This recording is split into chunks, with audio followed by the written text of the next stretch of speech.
Smash that limiter! And how are you? Yeah, I'm good, thank you. How are you been? Yeah, pretty good. Excuse my roshed out face. That probably fixes it a little bit better. Let's try and see if we can get some. It's a bit better. Do you have like an I guess. intensity volume on your light? Nah, it's fucking.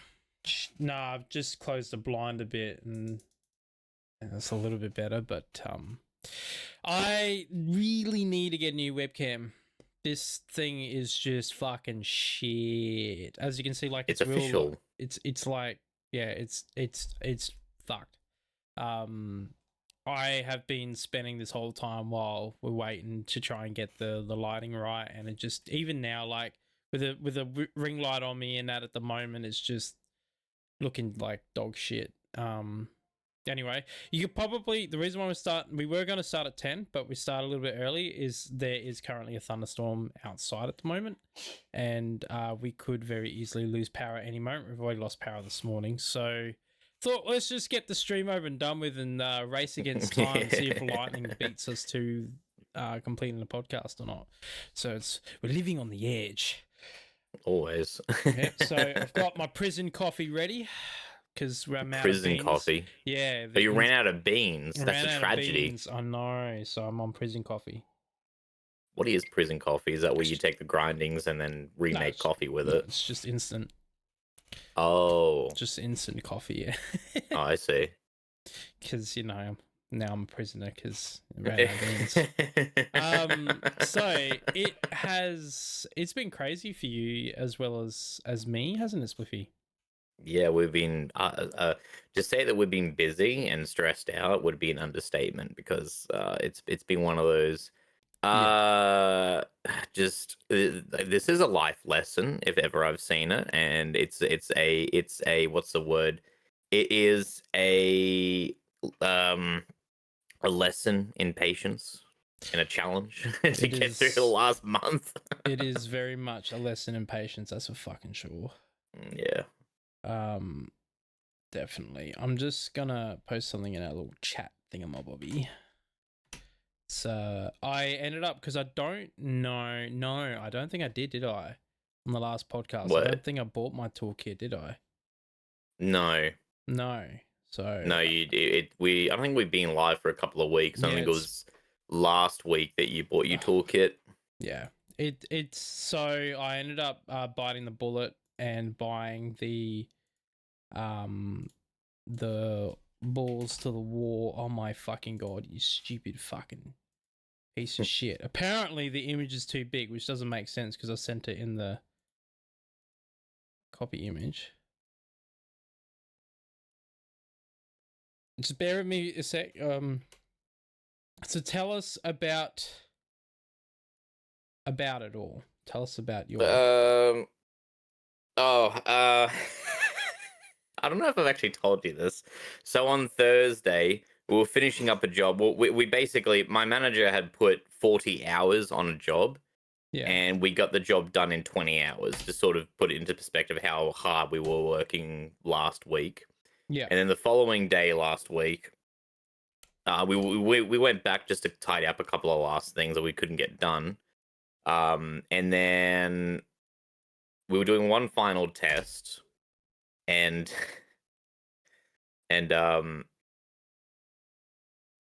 on the back of this processor that we use for audio, is an array of dip switches that do a variety of things. Yeah. And usually we engage the dip switch that locks the front panel, so you can't effectively make any changes to the DSP. Yeah. And somehow, I guess I wasn't paying enough attention, or I just wasn't paying enough attention, realistically. I hadn't engaged the dip switch that locked the front panel. I had engaged the dip switch that wiped the memory from the DSP. Oh no. So we kind of lost the entire project. So I in a time span of about 20 minutes, I became an expert in uploading files to the DSP because luckily enough, my boss saves the config files and uploads them to the shared folder and whatnot. So Luckily, that was the case. Otherwise, we would have been up shit creek without a paddle, to put it Fucking hell, that's lightly. funny as. It was definitely a really stressful day, but we got it done. It was all day was saved, essentially. Yeah. My week's been flat chat too. Mhm. We are down a mechanic at the moment at work. So it's been busy as anything because we're still pretty much doing roughly the same amount of jobs with one less person, which makes things very, very time consuming. Yeah. But it's like it hasn't been bad. Like, don't get me wrong, I haven't had any negativity. Well, I mean the daily negativity of things going wrong. Usually people put their car in for two reasons: one, it needs a service, or two, it's something wrong. So Yeah. obviously you got everything that goes in that. But yeah, no, it's been relatively good. I ended up catching up the other day randomly. I got a message on Discord with some old work colleagues from the hardware place I used to work at. That was kind of cool. Oh yeah. Catch up with them, listening to all that. And yeah, it's just been full on. Ray and I have basically hardly seen each other because of how busy she's been and how busy I've been. So it's been a bit nuts. But we had a nice day yesterday. Went to the beach and discovered that. We have like this beach umbrella, Mhm. and the sand is really compact because it's drive on beach. Because drive on, and the ground's really hard. So in my hindsight of stupidity, and I'll gladly accept stupidity because everyone does stupid things. Mhm. And I was trying to. I do have a shovel, so in hindsight, I should have just dug a hole and then put the spike in and then compacted it down. But I was like, nah, I'll do it better because it's so compact. Like, I don't want to do that and then have loose soil around it. Yeah, I compact it down, but it's still loose enough that it will wiggle and all that shit. It's in my head if I use my mallet and then hammer it in. And so I did that, and I didn't realize that I was hammering the little plastic. So the way the umbrella extends up and down, it's got little plastic fucking thing on top Oh of yeah, it. yeah, And then you got a little lever that it pushes like a plastic, like serrated brake type thing to sort of hold it in place. yeah. Yeah, So gotcha. you can imagine that when I was hammering it, I didn't realize at the time. I thought I had hold of it to prevent that from happening, but I was wrong. And so what happened is it pushed the metal tube through the plastic, and it just started like cutting away all the inside of the plastic mechanism and stuff like that. So I ended up breaking it. I'm like, what am I? You'd think I'm old enough to fucking not make stupid mistakes, No, but that never you happens. never grow up. So Ray and I was talking, and I'm like, and we were talking about the car. And I'm like, we should probably look at getting an awning. She's like, you've been saying that for fucking ever. Just do it. And she's like, you got the money to do it. Just do it. I'm like, yeah, I'll order at work fucking next week. So I need to get because I want a 270 awning that goes all the way around. Yeah. But I'll show you what it looks like. But for now, what I'll do is I'll show you my toys. So this is what I got. Just let me. That's it there. Yep, that's it. Cool. So I bought this kit. It was quite expensive because it is Team Red, so obviously it's expensive. But Yeah. it gives me everything that I possibly need, really, minus some specialty tools, which eventually I'll just get when a job comes up that I need them, basically. But the important part is I have the package. Now, I have Makita as well. The reason I went for Team Red over the Makita one is simple. The Makita one was actually more expensive. Yes, it had a router. That was the only extra thing the Makita one had instead. Yep. Obviously didn't have the hacksaw. But it was like $600 more expensive. So it was like, yeah. And then that it barely fits in the bag that it comes in. They really should give you two bags, in all honesty. But anyway, They'll just give you a bigger bag, really. well, that's their I've biggest bag. found. No, I know, but like they should just make a bigger bag. Yeah. But yeah, because that's the same problem I have with my DeWalt bag. Is that if I bought every single DeWalt tool, there's no way I'd be able to fit in just any of their biggest bags. I own their biggest bag too. So that speaker's pretty dope. I need to change the settings on it because it's too bassy. I understand why the default is bass, because on a work site, you know how loud it can be. Yeah. Where the bass kind of like rumbles through the buildings a little bit better so they can hear it easier, while over the top of fucking like drills and machinery and whatnot. So it comes with a jigsaw. I got the barrel jigsaw, which you don't like, but that's okay. It does have anti-kickback, by the way. I have fucked around with it. It kind of has to, because it kind of has to have kickback protection, because it's an on and off switch. Like you can't instantaneously turn it off if you do get a bit of kickback, which I hate so much. I like barrel jigsaws over the D handles because usually when I use a jigsaw, I have to make round cuts and stuff, like real fine round cuts with a rip barrel, because I'm lower down to the work I'm working on. I find barrel ones are easier to get around the corner, because D handles you up the top. It's a little bit like I find I can easily fuck it up. It is my fault. It is me. I'm just not that skilled, but I just find with the barrel it's easy for me. And for the work that I'm going to do, it's fine. I'm not a professional or anything like that. And comes with a one-handed reap sip saw, which is really handy. That chainsaw I've already been using it a lot. It's fucking really sick. Because I will use this at work as well every now, because sometimes we have to send like engines and stuff like that. So it'll be a good toolkit to have for work as well, for making up pallets and stuff like that. So I bought it for work purposes as well as home, but yeah, I'll use it pretty much both work and home, really. So yeah, it'll be a really handy piece of kit. Like I said, it comes with absolutely everything that I would ever need to use. So yeah, but no, I need to get one of these. A few moments later. All right. Hello again. So that hello. happened. Yeah, I told you that the power would come out again. Yeah, and probably not the last time either. Now your Fuji's a bit broken, but that's okay. That's okay. Shit happens. Yeah, this is just the episode where Spliffy breaks. Yeah, basically. Just trying to fucking. There we go. I'm trying to get everything working again, but give me a little bit. All right, cool. All right, sweet. All right.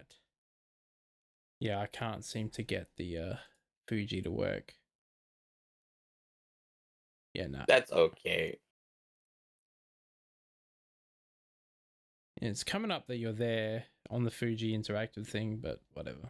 It's not working. Okay. It might be on Twitch's end. No, it wouldn't be on Twitch's end, because you basically got the whole burnt-in screen that gets sent to Twitch, so that doesn't make any sense. So it's probably on OBS's end. Yeah, probably. It doesn't matter. Yeah.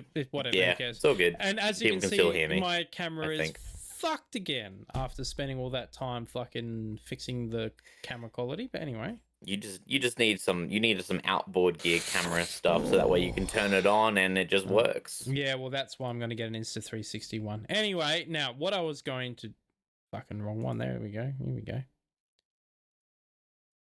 Everything is broken. There we go. Is it cooking now? Yeah. Okay, so what I need to get is basically I need to get, oh my god, classic. This thing. CanopySolutions.com.au. I want to get a platform rack like this one here. Like that one there. And the reason why I want to get this roof rack to mount on, so my canopy's got the ARB heavy duty roof bars on it. Actually, no, it's actually got Rhino Rack roof bars on it. Sorry, heavy duty. Anyway, either way, it's just roof bars. So the problem is with that, like, they're good. They do their job really well. But the problem is I want a 270 awning, which you need 3 mounting points on it, which you can't do with only 2 bars. So by getting one of these, I then have the ability to mount a 270 awning on it. And also it gives me the option as well to eventually mount solar on there as well for when I eventually get my dual battery set up. Now the problem is I have this weird thing, right? So when it comes to computer stuff, I will just spend money on like a VR headset, for example. I just bought the VR headset because I wanted it, right? Yeah. And then yeah, so that's not really working. It's just driving me up the wall.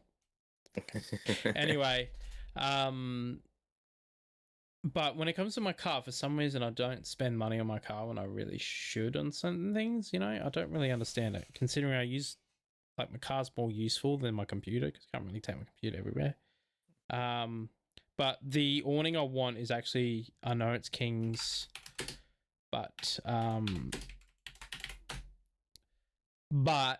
in saying that, I've actually seen these in person and I've hung off them. They're actually pretty, like, this part here is actually pretty good. This, fuck off. This part here, like the fabric is shit, but that's okay. But yeah, so it that would be pretty much on the canopy.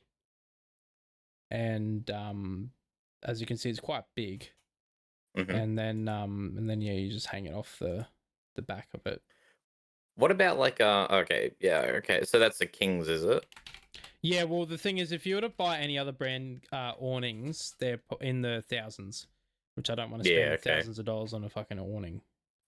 Yeah, I suppose the only thing I could think of is just figure out where the lowest point or the common point of failure is, and just prepare for it. So if the canopy it's big is ones. crap, if the actual fabric material is crap and breaks really, or like tears really easily, then I suppose maybe you could either replace it or get a permanent solution. Yeah, well, you to could replace it. probably get it replaced, yeah. But I reckon it'll be fine anyway, because all awnings aren't designed to handle rough weather.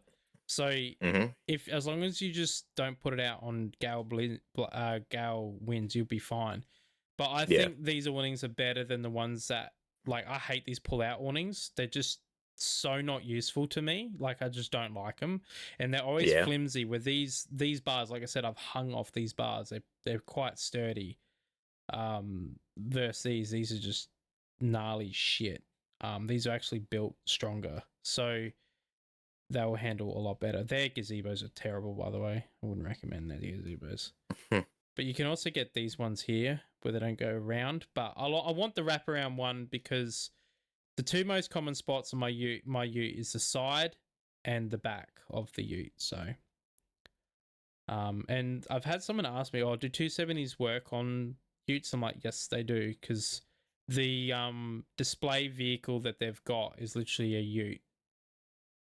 A canopy with a canopy. It's like a D-Max with the exact same setup that I'm going to have. So it's got like a fiberglass canopy on the back of it and a flat rack that it's mounted to. And believe it or not, it's got a flat rhino rack on it. So I know it will work. But yeah, just because like I bought one of these, by the way, the add-on tent, and it lasted one night. Oh. It's quite disappointing. It wasn't even a breezy night too. I was really disappointed in that one. But anyway. So yeah, probably gonna go for one of these. And they're not that expensive, you know. But if you were to get like a 270 awning from anyone else, show you how expensive they can be. Of course King's is the that's why, because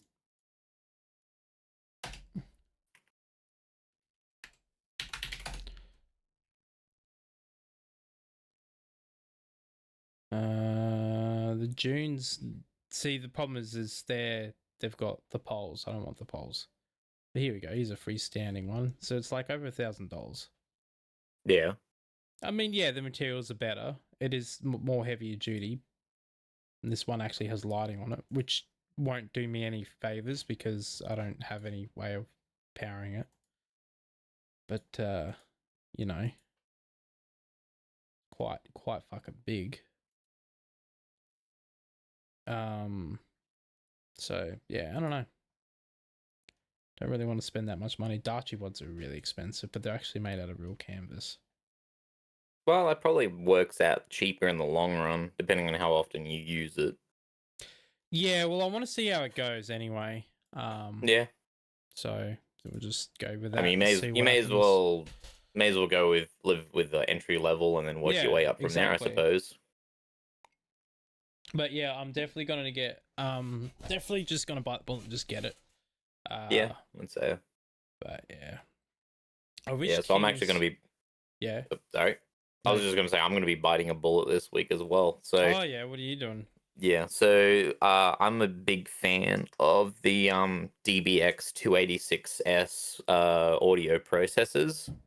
I think they're just made really, really well, and they're really clever. They're a really clever design. So What's I have called? DBS. DBX X 286S.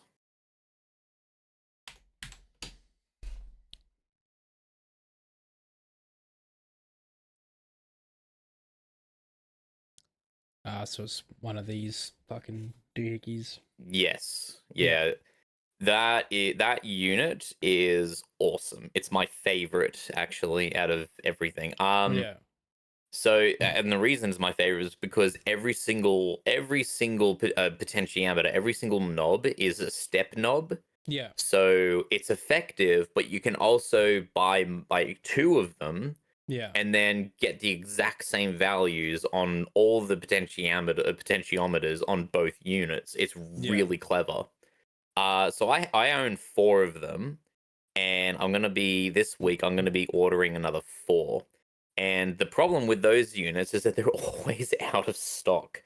So I actually emailed the distributor I buy these from and asked them, hey, what's the ETA on these things? Because like I want to get 4 more. Yeah. And they responded with, yep, so there's 1 left in the country, and we'd have to order 3 more in, which is going to be about a 6 to 8 week lead time. And I thought, okay, so, and I asked them, like, so how much are they each? And they responded with, they're pushing them out for $550 each. Oh. So I'll go ahead and do that and get another 4, so that way I can have 8, so I can finally have 8 of the damn things. And originally years ago, I wanted to push for 16, but I thought, all right, let's just stick with 8 for now and see where we go from there. That's cool. So yeah, that was that's this week's issue though. So I'll do that this week, but that's going to be a lot of fun, I reckon. Yeah, it would be. Yeah. Yeah, because like, it's weird because like it's funny like with stuff like that, like, like cars are my interest and stuff, but at the end of the day, like gaming's my biggest interest, just the same as like your interests and whatnot are, obviously audio. Yeah. And so like it's just interesting how we splurge on things like that, but other things we're just like really stingy on. No, I've heard that that's how you should play life. Yeah. Is that, if you have an interest, just go after that interest with everything you've got, and then everything else just don't even bother thinking about unless you absolutely have to. Yeah, exactly. But yeah, nah, because like I've been talking about a webcam for ages and I've just never done it. And like they're expensive, but they're not like for the value of it, because like this is the webcam that I want. So it's the Insta360. They've got 2 variants. They've got a non-gimbaled one, which is cheaper as you can see, and then a gimbaled one, which Did you find something that piques your interest now? Well, these are usually 300 and something, 329, and it's 259 at the moment, so it's actually pretty cheap. Yeah. I mean, yeah, if you want to wait till there's a good deal, sure. Yeah, that's the same price as the non-gimbaled one. Will you get any benefit out of the gimbal? Yeah, because the good thing about the gimbal is I don't have to worry about fucking adjustment. Like if I knock it off or something like that, as long as I put it in the same spot, the camera will automatically adjust where it needs to be. Oh, okay. Because it'll follow you around. And then also, like, say for example, you and I decide to do a podcast in the future. Mm-hmm. I'm gonna get that actually. Fuck it. Say yeah, no, I can't beat a deal that cheap, eh? That's really Yeah, cheap. okay. That's cheap Yeah, as. right. Like I said, like it's 236 for the non-gimbaled one. That's the normal price. Yeah. But I think a gimbal one would be more beneficial for my room, because where it kind of sits on the monitor, it sits on a weird angle because I sit on an angle. See, because I can move it over, but then it yeah. On the gimbal, it will move and center me in the screen, which make life a lot easier in terms of like setup. Yeah, But also okay. like if I decide to do a podcast outside, or I want to make a YouTube video or a how-to video, and I decide to set up the laptop and use that to do my recording, I can use the gimbal, and the gimbal will zoom in and follow me around while I'm doing my work. So it's actually quite useful, and for that price, it's yeah, that's actually pretty good. All right, hell yeah. Yeah, but as you can see, the quality on this thing is just fucking, it's just gone to shit. I don't know what it is. I don't know if I've damaged the lens. I've had a look to see if I've scratched it or something, but it just will not focus anymore. It just gets so blurry. I don't know what's going on, because when I first got it, it was actually it was okay, like it was clear. And as time's gone on, it's just progressively gotten worse. It is cheap, don't get me wrong. I think I paid like $30-40 for it, but I definitely didn't pay more than 100 on it. But yeah. Yeah, definitely need to upgrade the camera anyway. Crazy note, did you hear what's happening in the area of South Australia? Are you talking about the severe weather storm? Well, no, not what's happening outside, but which again, like if suddenly we just disappear, it's because of power. Like where we live, every time there's a storm, there's always power outages. It's just shit. Right. No, so you know about the algal bloom that's affecting like Adelaide and most of South Australia's like the York Peninsula and all that stuff. I think so, yeah. Yeah. So the Adelaide government, in their almighty wisdom, have decided that for whatever fucked up reason, they've decided to move infected algae oysters from locations where they've been affected by the algae bloom into areas where there's no algae present. Right. Where there's a huge industry, especially the region that I live within is, you know, known for oysters. Yeah.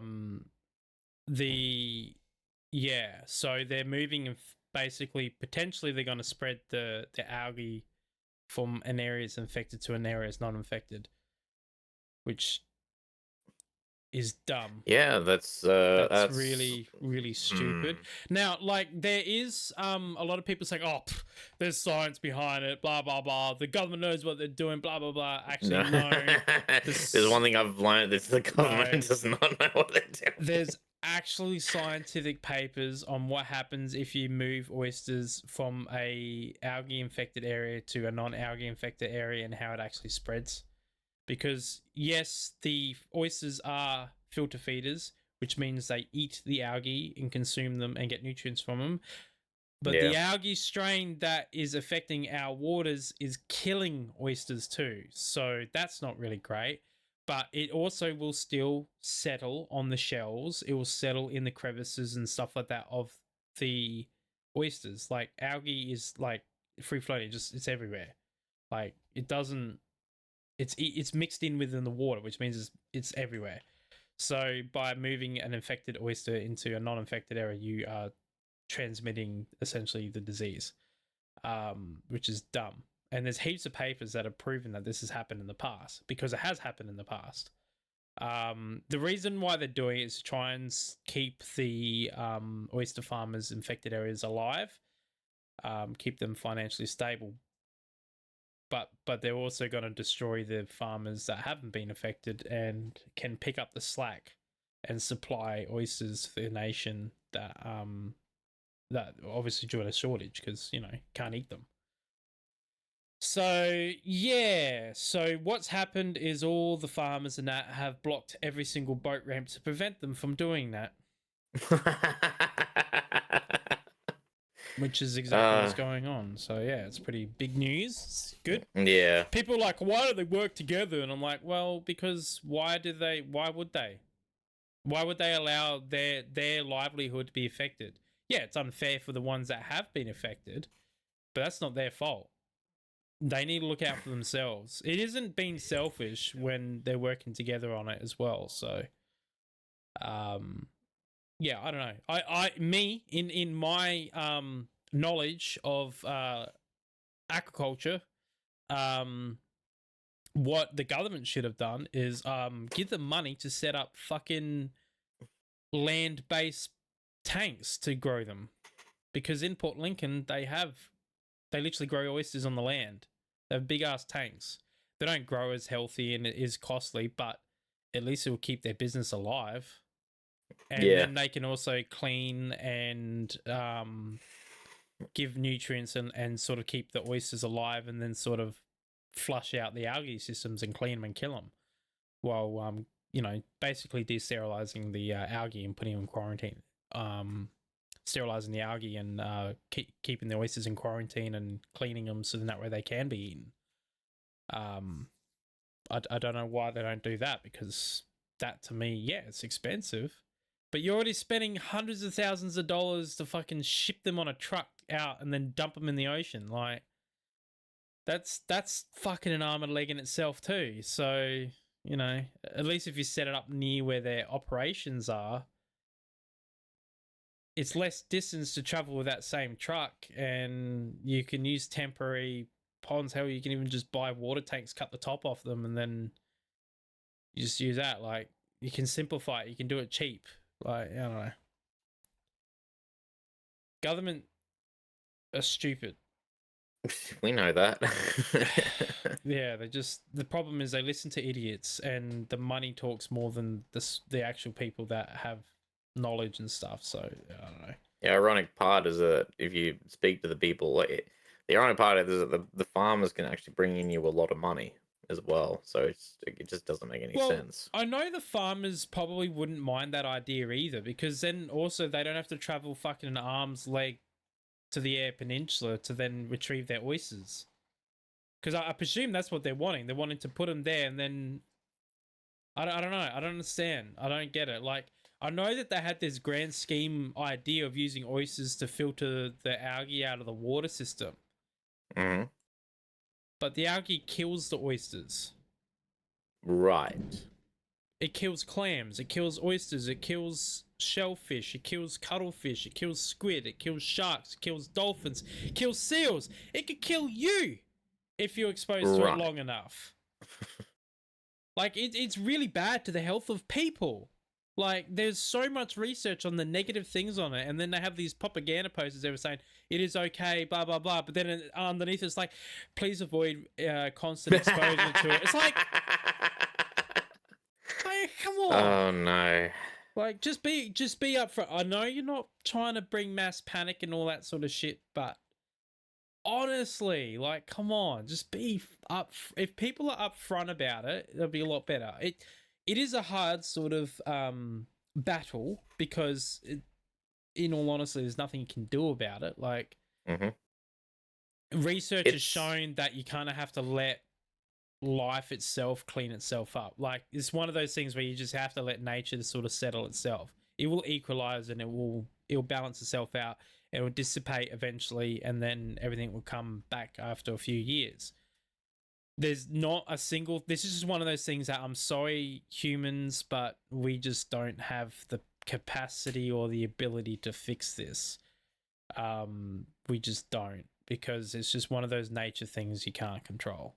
Like, you're battling against literally a microscopic organism that can breed in the trillions. Like, it's like, I'm going to exterminate ants. You know how hard it is to get ants out of your house? It's pretty hard. Yeah, it is So actually quite tricky. imagine I doing that on an did ocean it. scale. Yeah. You're not going to win. So, yeah, it's just, and then people are like, but something has to be done. I'm like, what? People's safety and well-being. The only thing we can really do is maybe limit fishing, have the entire affected areas a no fish zone. That's not like, because unfortunately, like those fishermen where it affects their livelihood, they're gonna have to go elsewhere to fish, because the problem is it's gonna affect them, because if you start supplying, it's like someone who supplies meat with salmonella and like all sorts of like microbes that could kill people with food poisoning, right? You have a duty of care to make sure that doesn't happen. It's a fisherman's duty of care to not fucking supply poisoned fish to the populace or their through their supply chain. You know, like you just that yeah. Unfortunately, it sucks, but there's nothing you can't fix it. And throwing a bunch of oysters won't fix it. If anything, will make it worse, because now you're feeding nutrients back into the water, which then the algae use to grow more. If you throw tons and tons of something that will die because it kills them, and then their decomposing body feeds nutrients back into the ocean, what do you think happens? Yeah, so the best way to so what you're saying it effectively is the best way to fight against algae is to just starve it to death. Yeah, like hell, like what they were doing when cleaning up the oceans, like taking all the dead fish and stuff like that for study. That's actually one way of helping. I mean, yeah, they're doing it for research purposes to try and learn how this algae works and stuff. But the one thing they're doing is actually removing a food source for the algae out of the system. Yes, there's heaps of carrion eaters, organisms in the ocean that rely on like dead things, but they're dead too. The algae kills them as well. So, like when I say a nuke has gone off in the ocean, it is literally a nuke, man. Like it's destroyed everything from the bottom of the chain all the way to the top. Like it's killed great white sharks. It's killed dolphins. It's killed seals. It doesn't kill them all, but it does kill them if they eat enough affected animals. If they've exposed to the algae plume long enough, living in the environment, because the algae also saps a lot of the oxygen out of the ocean as well, so it can starve a lot of organisms from oxygen. It just like really plays havoc on everything in that entire ecosystem. It's like a nuke's gone off and everything is pretty much dead in a lot of areas. Like there's no life. You won't find a single fish. You won't find nothing. In Whyalla, how they've combated it is they've got these bubble rings around the breeding sites of the cuttlefish, the giant cuttlefish. Oh yeah. And the idea of the bubbles is it actually oxygenates the air, so then that way the cuttlefish and the eggs and that get plenty of oxygen. And then also it moves water around. It like sort of prevents the algae from getting in and depleting oxygen levels and poisoning, and it sort of creates like a bubble. Yeah, there's algae in it, but it won't be as bad because it's got like a little curtain protection inside it. So it's working at the moment apparently. So that's interesting. You can do things like that, but like actually combating the algae directly, you're not going to win. You're just not. But yeah, I've read a lot about it. It's a natural phenomenon that happens every so often. It's just this time it's just happened in our lives and it's been quite big. It's killed off quite a lot of things. Usually it's like isolated in certain areas and stuff. This time it's pretty much all from the Coorong all the way up to the York Peninsula, even up around. It's even like been up around. They found some signs of it in Port Lincoln and stuff like that. So it's affected a big range, which is pretty crazy. But it is what it is. On another note, I have you seen that police chase that's going around? No.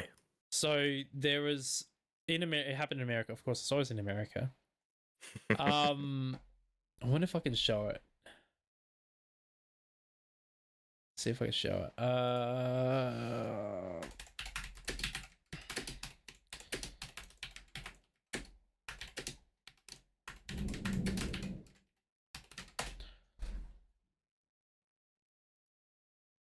reckon this is it. Yeah, this is it. This is it. All right, we've got to check this out. I'm not going to play audio. This is a Hyundai Elantra. Fucking smack straight into it. Yeah. Is that you said a Hyundai Elantra, did you? Yeah. Hyundai four-cylinder Hyundai Elantra. This thing has taken so many hits. Like, I'll show the videos and stuff like that. I saw the T-bone, and he's still fucking going. Yeah, this thing it beats the police cars. I am surprised. Like, he's pulling away. He's pulling away. Like, because like this is great. I know the police. This is in America. I know the police. Obviously they limit what they do, like to avoid damaging, like collateral damage and stuff. But like, this car and these teenagers, I have to admit, their driving skills are quite impressive. Don't condone any of this, but it's entertaining to watch, on the least. But look how fucking he's just pulling away. It's just cop cars can't keep up. Like, this is great marketing for Hyundai. Look, he's fucking look at his all the way down the road. Like, it is gone. He's gone. Like, Jesus Christ. Fucking hell, I can't get over. Like, I've been in some of these Hyundai Elantras and they are pretty quick, but I didn't think they were this quick. Like, Jesus. I know their electric ones are pretty phenomenal. They're hybrids. There's another cop there. Like, they really try really hard to hammer them. Is that a cop or was that a person? No, I think it was a person actually. No, it was just a regular folk. They try pit maneuvering and everything, like the bumper comes off. They fucking hit the front end of it. And it still just keeps on going for ages. I get to a bit where they hit it again.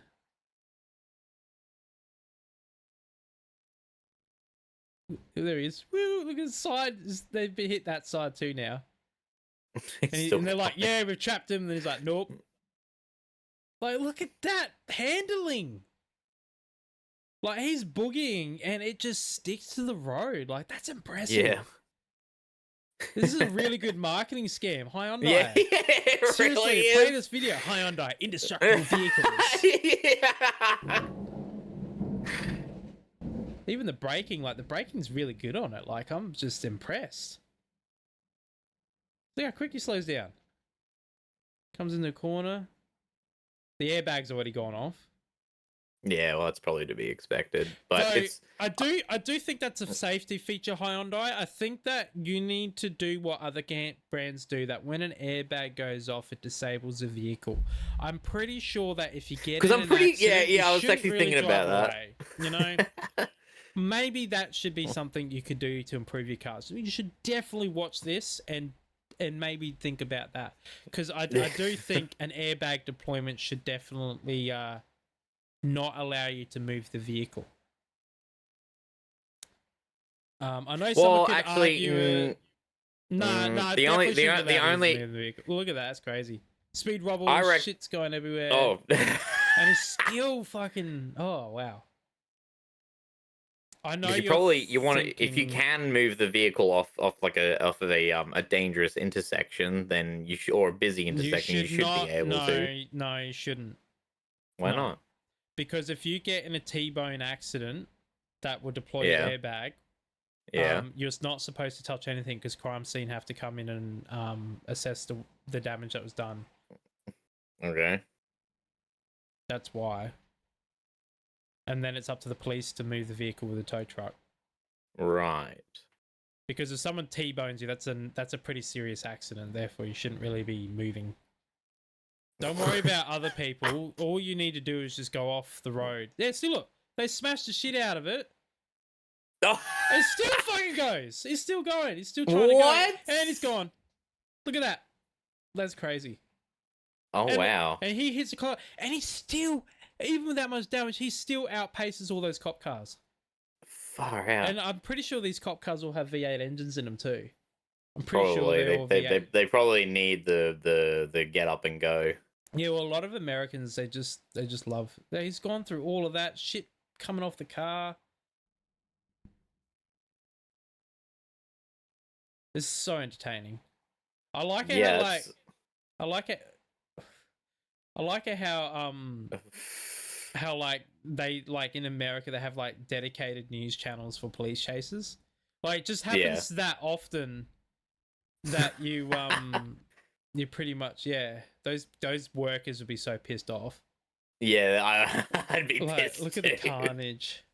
They'd be like, "Fuck's sake, man! Now we have to deal with this shit." It's so Well, where's he going? Where's he going? He's still going. That's unbelievable. Pit maneuver and oh, is this it? Is this it? Nah. That's impressive. Like every single suspension component would be bent, the wheels would be bent, everything, and it's still holding. Nah, he's done now. Yeah. Yeah. Oh yeah, straight into a Oh yeah. No, once they got you pinned their up. Hands up. Look at Oh that. yeah. Bloody hell. That's impressive. That really is impressive. Oh man. Makes me want to get in like a N series Hyundai and just like absolutely just rip it up. Yeah. But yeah, I don't think you could do that with a lot of cars. No, maybe with a 2002 Holden Astra, maybe. I don't know about that one. Nah, it's pretty much the best car ever made. I don't know. No. I don't know. Oh, actually, I haven't made the announcement. Yeah, Yeah, I've now reached just over 500,000 kilometers on that car. That's impressive. And it still has absolutely zero signs of slowing down. Yeah, that is pretty impressive to be honest. Yeah, that's pretty good. Yeah, yours is the longest kilometered Astra that I've seen so far, so not many of them running around with that many Ks on it. They usually fucking die pretty early on. But I suppose you service yours quite early. And I think a lot of people that own Astras tend to neglect them. Oh, yeah. Well, you're not going to get much out of anything if you neglect it. Yeah, well, that's it. It's kind of like the old Ford Lasers and that. They're always like the like mum cars and stuff like that and old people cars, and they just ran them till they died, basically. So you just don't see them anymore. Yeah. Like, you see more Holdens running around than you do them, and it's because of that reason. Yet they sold thousands and thousands of them. And it will happen with the Suzuki Swifts as well. Like, you'll see probably hundreds and hundreds of like the newer ones, but the older ones, they'll just start slowly disappearing because they still have the world record of the most accident like the being in the like the vehicle type of being in the most accidents is the Suzuki Swift, which is quite crazy how many people crash them. But nah, it's pretty cool, really. Yeah. So I think after this I'm gonna buy that webcam. Yeah, fair enough. And then I'm gonna chill for the rest of the day because there's not gonna be much I can do with this storm going on in the background. I was going to move my UHF hideout, like, because I've got a UHF and I've been taking it out of the car all the time to avoid it getting stolen. Just because, you know, I did grow up in a shitty place where everything gets stolen. We're out here, things like that don't like, it's only like money and alcohol that really get stolen. But yes. and I wanted to mount it in a hideaway position, but when I first installed it, it was too hard because there's not many places I can hide it, and the places I could hide it, it would be like rubbing up against wires and stuff like that, which would obviously cause damage. Yeah. So I never bothered, and I just mounted to the side, and it's been there all this time. But I think I've been looking into maybe moving it, because it is noisy as well when you're driving. You just hear as the metal like vibrates and shit like that. It's a bit annoying, but whatever. But yeah, I need to look into maybe moving it. I don't know. Find a better spot for it, but yeah, see what I do. Turn it into like a javelin. See that China made a new javelin ripoff. No. Yeah, not too bad. How are you? Abraham Ford 24. Hello, Abraham Ford 24. Yeah. Abraham Ford 24. Yeah, like it. Yeah, China made like a javelin ripoff. Oh yeah. Yeah. Does it actually work well, or is it really crap? They claim it does, but it is China. Well, so of course they're gonna say that. I mean, I don't know. Of course they're gonna say that. What? I don't know. They're gonna come out and like, oh yeah, we've made this. We've made. we. Nice footy. That's living the life. I like that. Yeah. Just. Fuck yeah. Could you imagine a superpower? Like, yeah, we came out with this a super amazing ripoff of this other weapon. It's pretty shit, actually. Well, we know that. we know the javelin works quite well because in the Ukraine war, it's been knocking out Russian tanks like no tomorrow. Yeah. And I think the Russians use javelins as well, which is kind of funny because America sells to Russia as well. So, but yeah, nah. Which is probably one of the biggest things of irony ever. Yeah. You know what I want to buy? You know how like after several years of service, like they start selling military vehicles and stuff like that. Yeah. I want to buy a Bushmaster when it becomes available. I would fucking love to own a Bushmaster because they're just a sick vehicle. They're massive. I would never be able to fit it anywhere, but I want to own one and then turn it into a camper.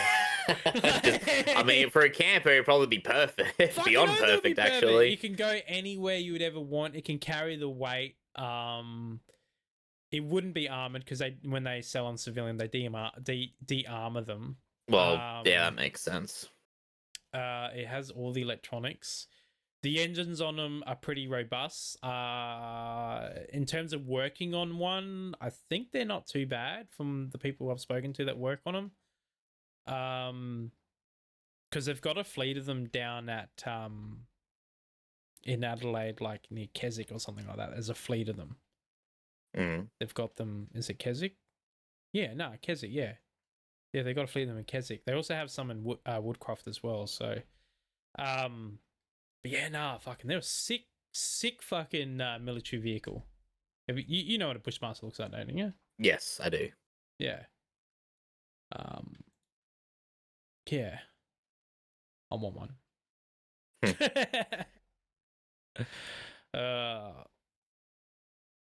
I wish I could fucking. Yeah, I wish I could do a lot of things that I can't do. Well, yeah, that's how that works nowadays. Like, I wish I had a plane. Oh, I got a gripe to tell as well about planes. Oh, yeah. So what's that? Rex Regional. So Rex, the plane, the flight company. You know the whole thing with them where they went in liquidation. Oh and all that stuff. Yeah. So they got bought out by a US company. Yeah. And all the creditors lose everything. So people with credits, people with... Oh, I see. Like loyalty points and whatnot. Loyalty points. For example, I have like $800 and something worth of... What? Basically, credits with them. That is now just gone. Because like what happened was I cancelled a flight like months before was when I first moved out of here because I was going to come up in like Easter, fly up in Easter, and then I end up moving up, and so I cancel obviously because I'm not going to fly. And then they like tell me like, oh no, you can't get your money back. You have to go into credits. in your travel bank. And I'm like, oh, okay, fair enough. And then I went to use them, and they're like, oh, sorry, we can't do that anymore because we've gone into administration. And I'm like, you fucking serious? So I can't use the money that I've paid, the money that you guys have from thousands of people that are probably in the same boat as me. Yeah. No, you can't use it. I'm like, fuck. And then anyone they're like, but you'll be able to use it when everything goes back. I'm like, okay. And then like I've been hounding them about it, and I've also been talking to the lawyers involved with the liquidation, or administration, I should say. Yeah. And they never got back to me because they don't give a shit about someone with $800 and more caring about people with like thousands of dollars. And then yeah, I got an email that was sent out to all creditors basically saying we lose all rights because they've now been bought out by an American company, and that we won't be able to claim our credits back, and basically yeah, too sorry, fuck off sort of thing. And then not long, because when I was talking to people about it, I was like, they're going to run into the ground, this American company, because American companies are really good at one thing, and that is their bottom line. They're really good at like making money with spending as little as possible. So I was like, they're going to run into the ground. They're going to just absolutely fuck the company for all it's worth. They're going to jack up the prices. They're not going to retire the already really old, poorly maintained fleet, because their planes are poorly maintained. I mean, people will probably say, like the other day in Adelaide, a plane caught on fire, but it had excessive fuel. They use a jet turbine. They're a Saab. They have a jet turbine engine, and when you get a lot of fuel, it will catch on fire with heat over time. And so there was a lot of fuel in the exhaust. It was in the exhaust pipe, so it just caught on fire because it was just a bit of excess fuel in there. Not that big deal. The door being left open was worker error, not plane error. But then there's been a lot of breakdowns. Like I've caught a flight, and then they're like, "Oh, the toilet's no longer working," or "This isn't working," or "That's not working." Not safety things, but like general things, which obviously like meaning that they're not fixing them, which means they're not being maintained properly. And then they announced basically they're going to continue them on for another 30 years. What? And I'm like, that's well and good and all, but every single plane they have in their fleet needs an overhaul. Really does need an overhaul badly. Like you go inside them and everything's just kind of like really, really fucked. They're buckets of shit, really.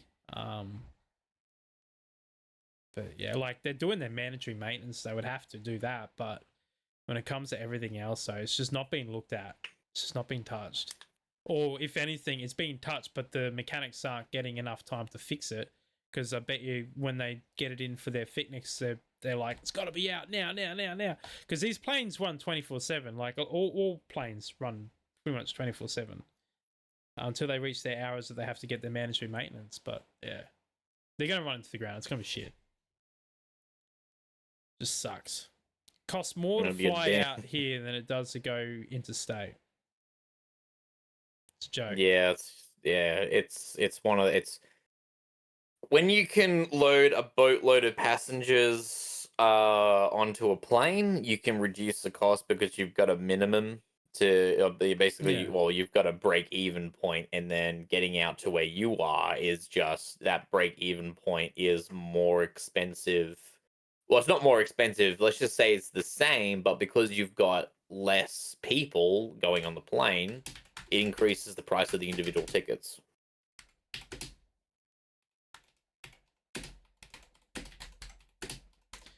Well, let's have a look, see how much they cost to run per minute.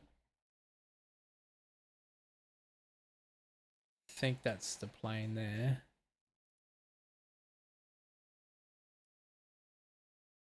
That's not it. Yeah, this is it.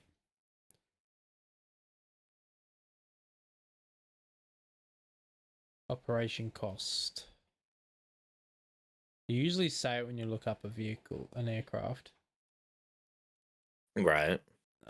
Is that is that just the fuel, or is that Everything. over the year? Everything. Everything. Okay. Yeah. Okay.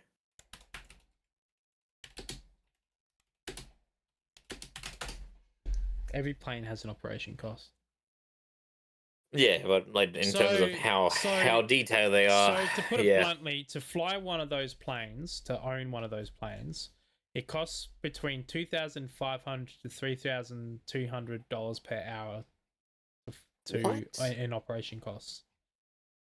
Per hour. Yeah. Why is it so? How is it so expensive? I think it actually should cost more than that. It sounds a little bit less, to be honest. Really? Yeah. $2,000 to $3,000 per hour. How does that work? Because there's no way, like, you'd have to pay if you're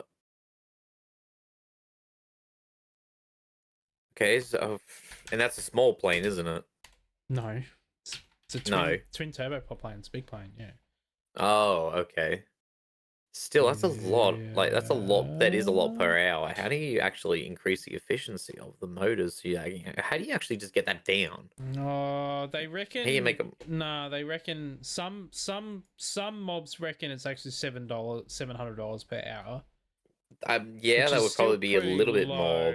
But Because thousands of dollars per hour. So operation costs, right? This is Yep. how I explain it. So operation costs don't just. So that includes fuel, and these things usually burn through $1,000 of fuel an hour or more. That's what? That seems. No, You'd never be able to. You'd never be able to break do. even on that. They do burn a shitload of fuel per hour.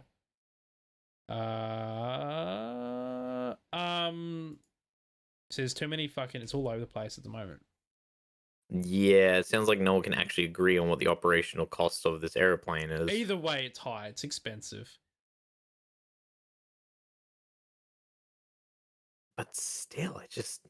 But yeah, because you got so every time you fly, you're spending fuel, you're spending maintenance, you're spending storage fees for hangar rental. Every time you keep the plane on the tarmac or in a hangar, that's rental costs. Staff paying for stewardesses, pilots, co-pilots, landing in an airport fee. You've got catering, you've got insurance, and you've obviously got registration as well on top of that as well. So like when you start, and you know how expensive planes are, so when you start adding all that, it gets quite expensive. Gets quite expensive fast. So I think that's where the discrepancy is, because I guess where I'm looking at is all over the place, because it depends whether it's a private plane or whether it's a like, you know, what Rex is. For Rex, it'd be really expensive to operate versus a private plane. Private plane would probably be cheaper because you'd probably own your own hangar, maybe, which would offset a lot of money. You won't fly it nowhere near as often. You probably don't have a full crew. You probably just have a pilot and a co-pilot. You wouldn't have a stewardess or anything like that, you know. So that's probably where it's all over the fucking joint. Fuel cost per min.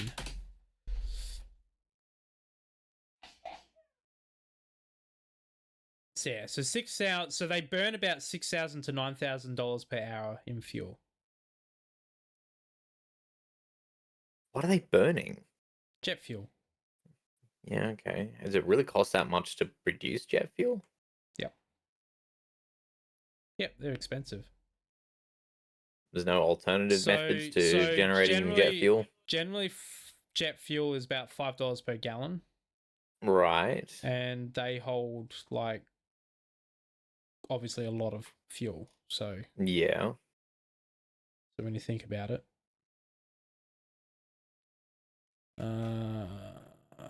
But it's with how much fuel they put in is dependent on the flight, because with planes. So like, so on a car, you just fill up your tank and you just go, right? Yeah.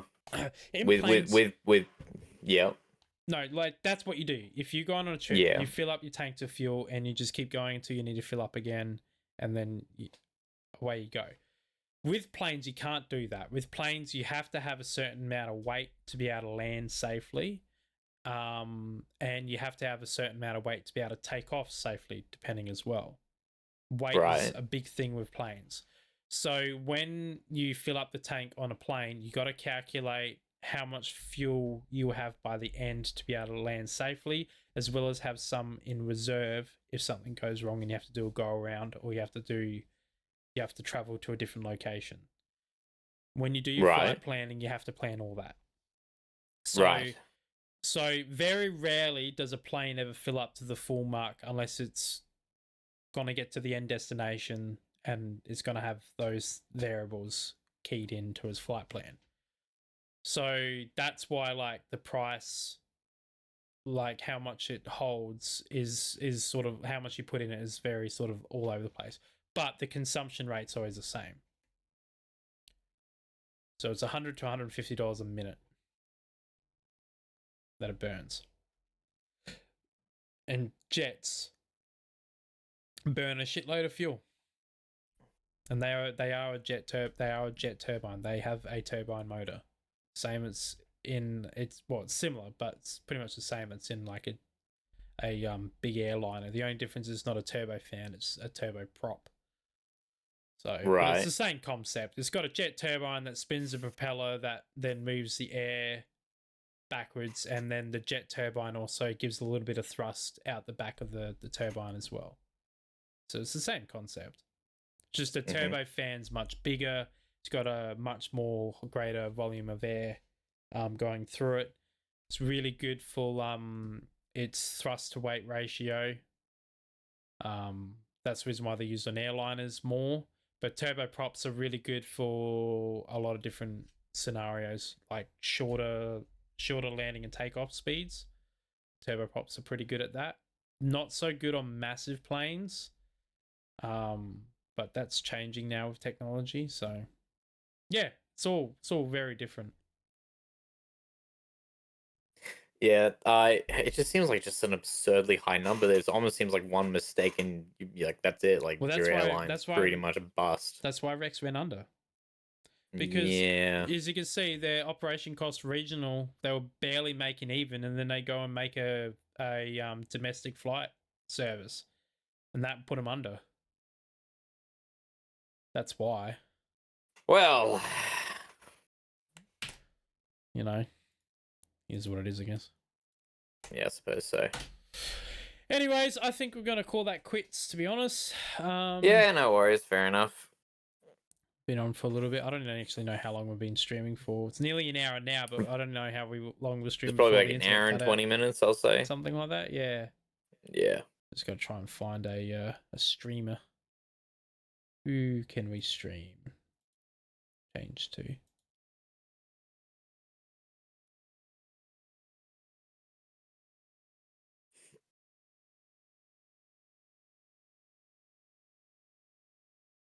We can stream to you. Fuck it.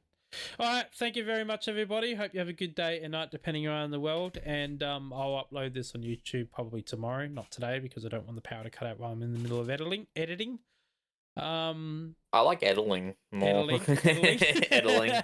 Do a bit of editing. We're gonna raid into someone who raided him before. They're just doing a just chatting type thing. So fucking whatever. Fair enough. No one's probably really gonna go anyway. But anyway, just whatever. All right. I'll catch you next time. See ya. Bye.